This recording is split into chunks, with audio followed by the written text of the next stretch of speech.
Hey everybody, my name is Aya. For those of you playing this back, thank you for joining me on my channel, A Very Good Life. We just finished our Pluto series. There's one last Pluto um, thingy placement. I don't know if it's a placement. It is a placement. Do you guys know what your Oriental is? Your Orient is a planet that is right before the sun. That's what's guiding, like leading the way towards your sun. Hey, whoever's here. Um, if Pluto is before the sun in your chart, then you have a Pluto Oriental. The most common Orients are Mercury and Venus because they follow so close behind the sun. Pluto is the most rare of all the Orients. And what that would mean is that in this lifetime, you are the Grim Reaper when you walk into a room. Um, do people feel intimidated by you, or have people told you you're intimidating and you're just standing there, you know? Do you have experiences that are transformational, and are you constantly going through an identity crisis? Do you guys watching have a Pluto Orient, or are you just watching out of curiosity? I'm asking so I can ask you questions so you can answer me back. I um I personally have a Pluto Oriental, and that makes me a super unique person to the point to where other people don't understand me, and I've been alone a lot in my life because I transform so quickly. I go through a lot. You're watching out of curiosity. Yeah, so yeah, go look up what's your Orient in your astrology chart. I'm not going anywhere. Go look it up. Or see if I can look it up for you. Because I have my laptop right here. Oh, it doesn't work when I have it. But yeah. And it makes you a leader. It also makes you a trailblazer. It makes you an alchemical person. You transform and transmute people's energy just by them being around you. When you're constantly transmuting energy, that gives your energy a lot of clarity and purity once you learn how to clear out your energy, how to clear out your trauma. I know for me, I started off on my spiritual path, and we'll get into spiritual paths and spiritual journeys and stuff because I see a lot of people who have watched in Pluto and 12th house keep saying, I don't know what my spiritual path or what to do for a spiritual practice. And I posted like three spiritual practices that you could do daily for everybody in a community tab. So I hope you guys are going back and watching that old video because those things remain true. And I think it's just I think one of them is journaling. It's like you need to have like a daily practice that dumps the stuff out of your head. And B, if you have trauma, then you need to use some form of Vipassana or mindfulness, you know, to assist you in clearing away sensations that make you feel stuck or make you believe things in your mind that aren't true. Um, I'm trying to do astro.com. Your connection is not private. Okay. I don't understand Mac sometimes. Proceed to astro.com. It's unsafe. Since when? I'm always on astro.com. Um, Pluto, Orient.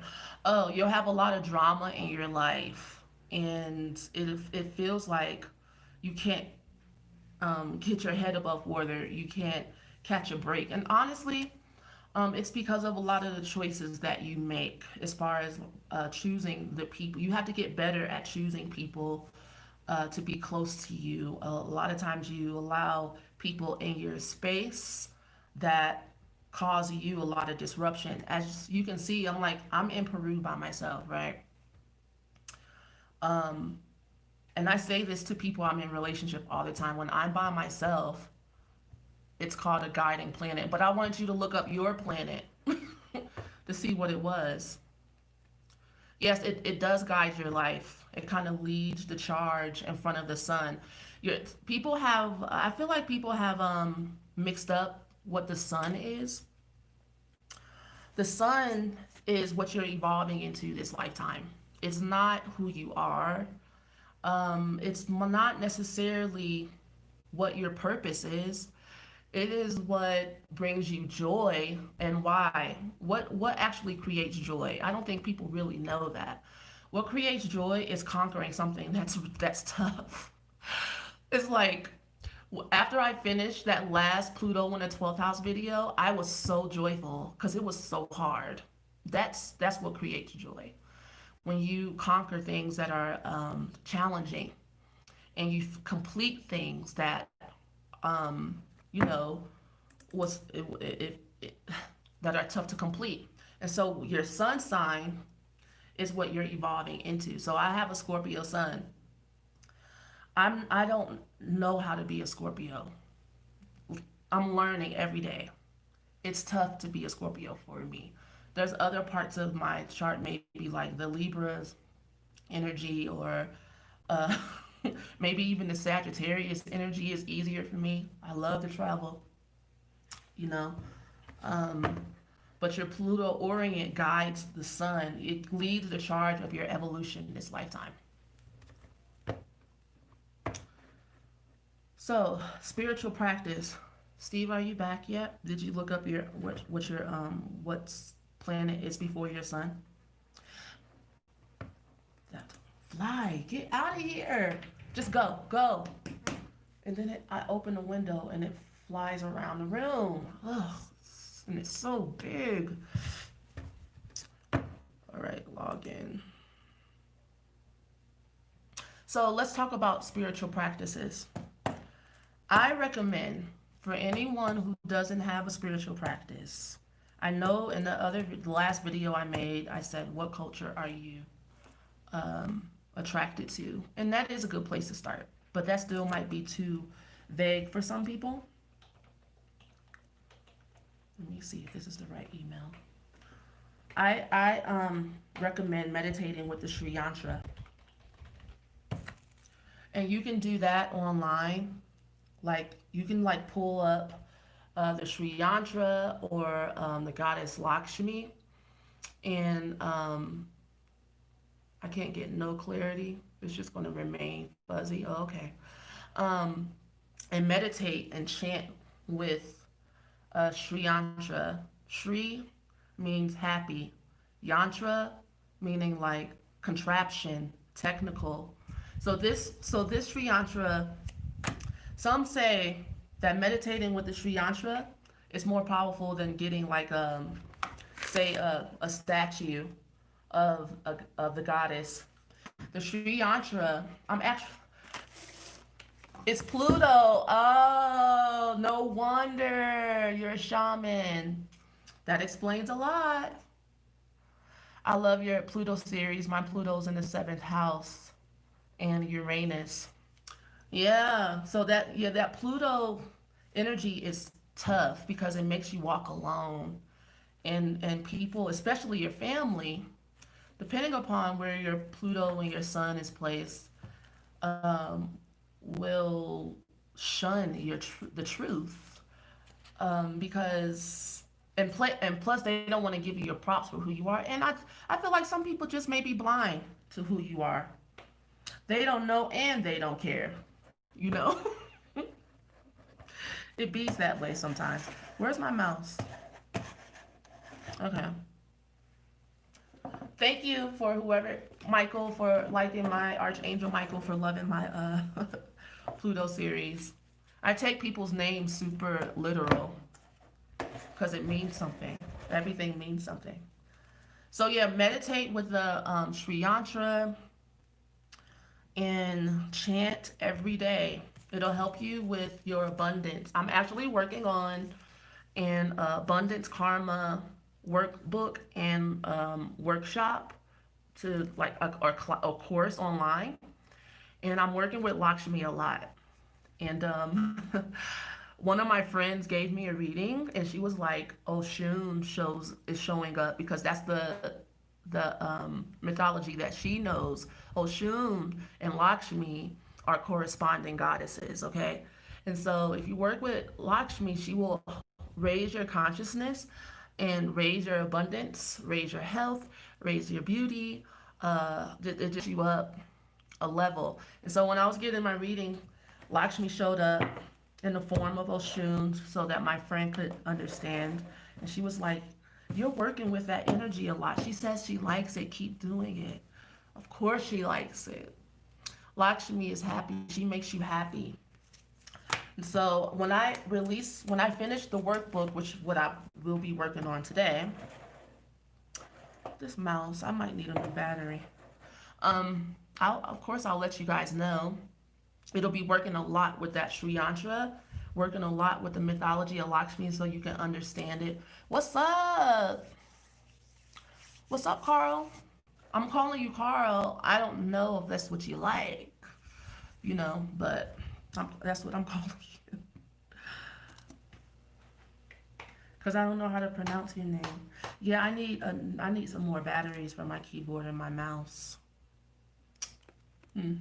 That's why it keeps on doing this. But yes, get you a Sri Yantra, print out the Sri Yantra, Carlithos, long like Carlito. Carlitos. Okay, what's up, Carlithos? All right, print it. You can print these out all around your house and frame them. You can buy Yantra tapestries and place them on your wall. Like if you came over my house, you will see them somewhere everywhere by the door, sitting next in the east of my home, in the north, the spiritual centers of my home, on my altars, everywhere, everywhere around, small, in frames, like have this everywhere around you and spend time chanting 108 times a day. That takes like 30 minutes if you wanted to get into a spiritual practice.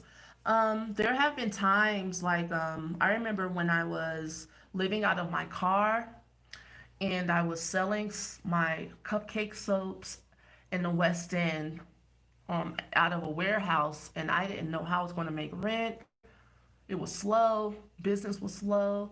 I stared into the middle of this bendy and focused, and then I got money that day. Like you can actually manifest the things you want by chanting with the Sri Yantra. But it's a relationship. You have to do it.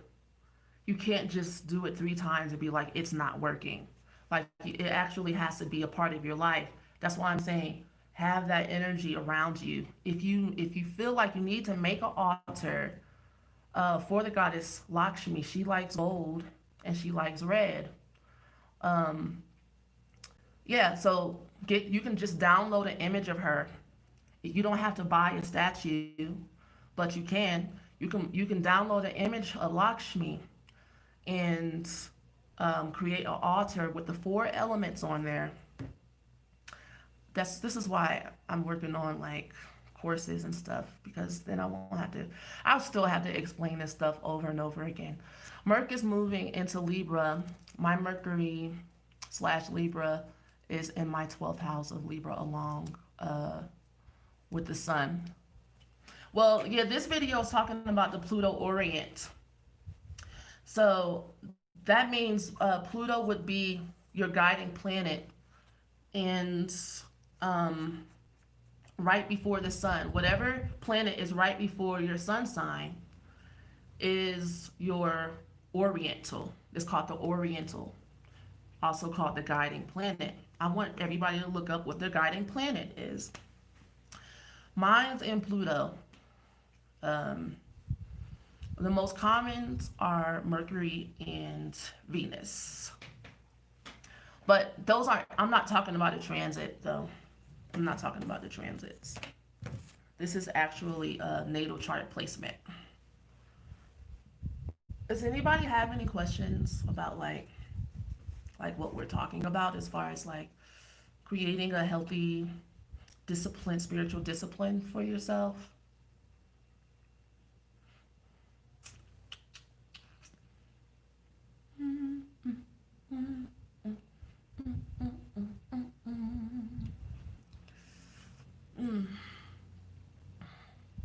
It's all very new to me, so I'm trying to process it all. There's not that much information out there about it, honestly.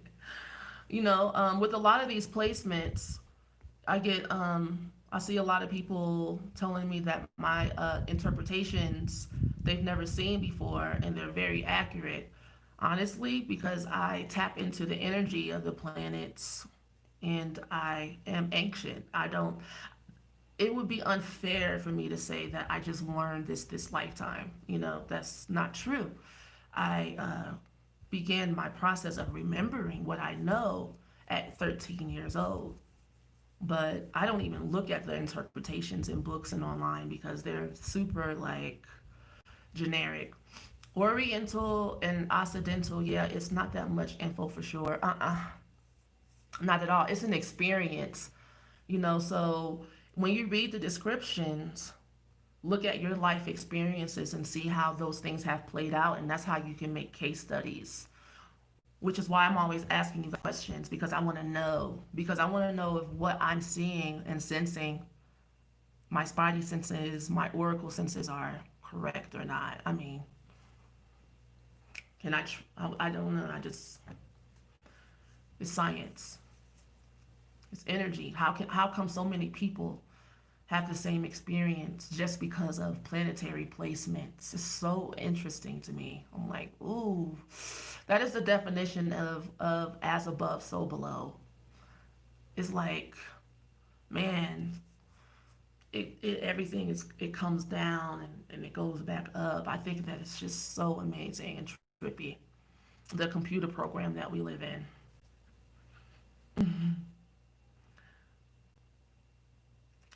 I'm going to be studying this stuff for the rest of my life. Well, as a Plutonian, as I am even, wait, well, as a Plutonian, as I am even for a Gemini, it has to be Pluto. Makes too much sense. Yes, because I don't understand that sentence. I don't understand. Oh. So if you have Pluto Orient, like me and Steve on here, then you have to get used to people being uncomfortable around you. They're only uncomfortable because they know you can see them, and people don't want to be seen and exposed. And it's not like you're trying to. I was typing too fast, got excited. Yeah, yeah, if people don't like to be exposed, and it's not like you're trying to, because to be honest with you, you could fucking care less. That's the attitude of somebody who is Plutonian. Like, we don't care, but other people care and they feel insecure. I have Pluto and Scorpio in the first house, and I used to take strong reactions personally. Girl, I am super sensitive, and it just made me cower and be nice to people, which is the wrong response, you know, because people think you're an idiot. And then they go, oh, she can't see me, let me do stuff right in front of her stupid face. And so now I'm direct but with love. It's like, especially, ooh, how are y'all handling this Mars retrograde? I have been definitely facing situations where I have to stand up for my boundaries and say no. you know Mm-mm. You can't have my energy in this way. This is what's appropriate for me. And then people respond accordingly. My Libra moon can resonate. People think I'm way nicer than I give off, and I don't like that. Yeah, sometimes you have to show your teeth or growl a little bit. You have to use your animal instincts. I like Mars retrograde energy. It gives me a chance to kind of kill off that part of me that's um, afraid to stand up for herself. There's no need for that. If you lose friendships, relationships, so be it. I'll see you next lifetime. You ain't going nowhere. People who are a part of your soul tribe have been in different forms and different relationships in different ways in many different lifetimes. So ain't nobody going nowhere for real. That's how I see it. I have Scorpio rising, Scorpio Venus, Mars, Uranus in the first house. This is it's it's tough love. You're like my sister. My sister don't have all that energy in the first house. She has it in the ninth, in the 10th house. You know, and so she thinks everybody is stupid, child. From now on, I'm going to mainly befriend and be around Plutonian people, even romantically. How you know? How you just going to make that decision?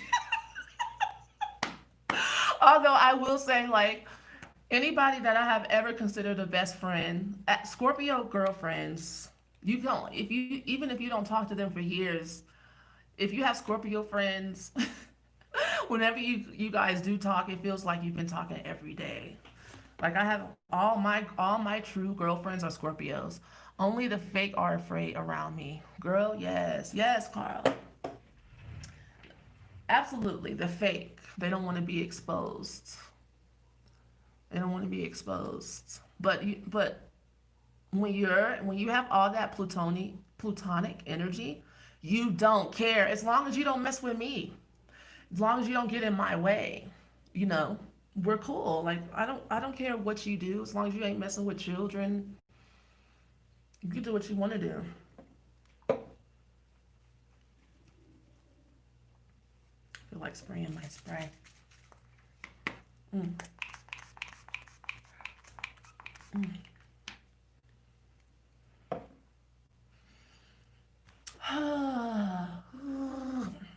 So yeah, how are you guys handling this Mars retrograde energy? I'm interested to know any stories about anybody getting. Sometimes you don't even realize these energies are having an effect on you until you like maybe read a description. You're so true about that because some of my friends looking at me like crazy when I say things and I feel like they are afraid of me. Yeah, laugh out loud. I have to. I used to have a bad experience with Plutonians, so I tried to stay away from that energy, but they're the most, they mainly only understand me. Why were you afraid of your own energy? That's interesting.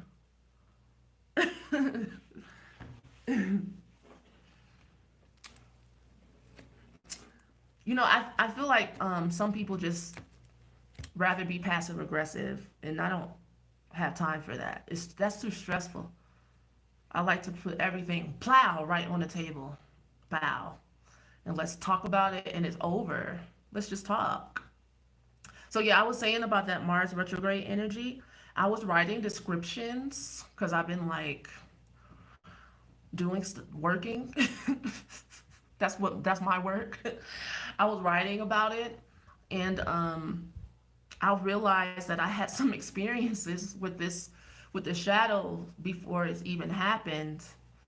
And I didn't even realize that I'm like, man, I have been facing some passive aggressive energies and having to like speak up about them. I was afraid because I couldn't make friends and I've been criticized heavily. Done with that now. Oh, everybody has a different definition of friend. And a lot of times I feel like people just want to love you how they want to love you without actually considering you, you know? And in relationship with people, if I'm allowed to say, hey, like for instance, when I make friends with people, they would like to be able to call me or text me and say, hey, what's that goddess do? What's this? What is that? What's that herb? What should I use to attract money? And I'd be like I can't stand it. I already have like clients already. Like, do you want to be a client or do you want to be my friend? And a lot of times they won't even say, hey, how are you? How was your day? And so that's just recently, I just made a new friend and she started doing that. And I had to tell her that that is not okay with me. That's not okay with me. And she was like, well, you can call me and ask me questions anytime you want.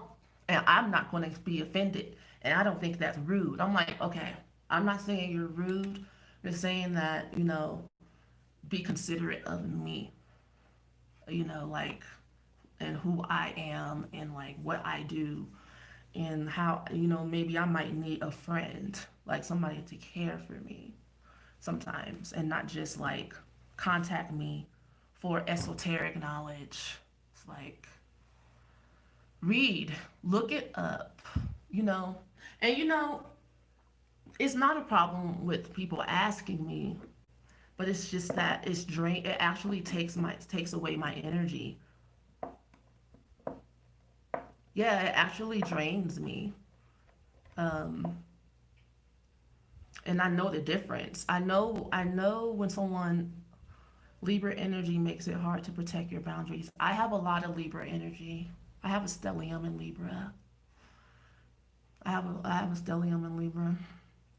I was just thinking about Libra, that energy today. It's like, in my life, I feel like with all that Libra energy, I've had to be fake a lot of times to pretend like I'm okay with things when I'm not, and I don't really do that anymore. All of that is facts. This whole year, I've been attracting Earth energy mainly. Virgo Sun, Libra Moon combo. The passive aggressiveness kills me, especially when I know I'm not like that personally. Yeah, when somebody's passive aggressive around you, you'll be sitting thinking about what they did or what they said over and over again, trying to figure out if you're crazy, if you should say anything.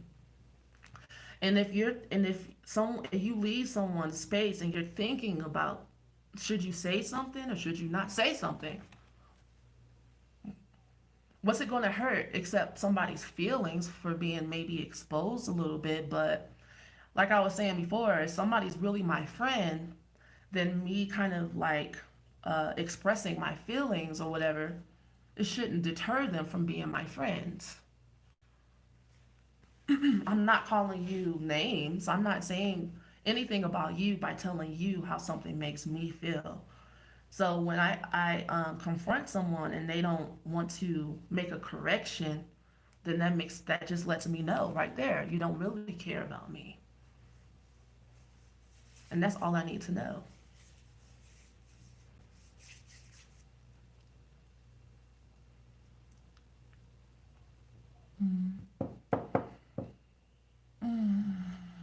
Any questions? I enjoy the conversation, guys, but I just wanted to do this last video about Pluto Orient. The, your guiding your Orient. Steve is absolutely right. It is your guiding planet this lifetime. Um, and if you have a Pluto Orient, I suggest, well, if you don't know where your Orient is, it's right before the sun, the planet that's right before the sun.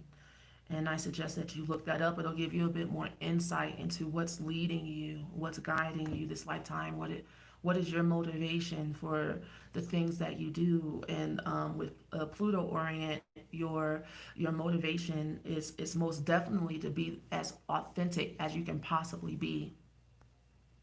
Okay, just turned in and had to look up Pluto Oriental. Gotcha now. Okay, cool. Yeah.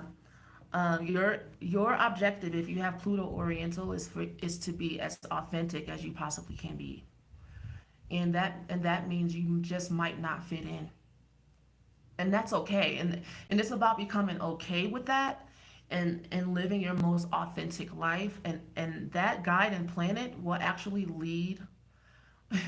That's cool. You don't have to have any questions. And if you have that guiding planet, you're here to be an example and a leader of someone who is authentic and true to themselves. You can't have too many examples of that this lifetime. in life. In degrees, um, you asking, is there a particular amount of degrees, that a space that needs to be between the guiding planet and the sun? I don't think so. So are you saying that you don't have any planets next to your sun? Because that's, I don't think I've ever seen that before. To where someone has like a bucket planet and the sun is over there and the rest of the planets are down there. Oh, okay. I would have to see your chart. I don't know. I would have to see it in order to understand it before I start answering your questions about that. But anyway, loves, it's been an amazing series. I know I have Mercury and Pluto and Libra in the 12th house. Okay. And so which one is before the sun? Are are are your is your let me see what you said again. Is your Mercury and Pluto conjunct, like right on top of each other? Then you will have two Orients. Since since I have a very tight stellium in my second house, and then my sun is in the third house, but it's like right, it's still like on the cusp of with the rest of my planets. And so yeah, I still consider myself Pluto Orient because that is the planet that is directly in front of the sun, before the sun. But I still have like a string of other planets right next to to Pluto. um, I was guessing. I don't even know how to see it, but thanks for confirming. Oh, you're welcome, sweetie. But I'll talk to you guys some other time. Thank you. Peace.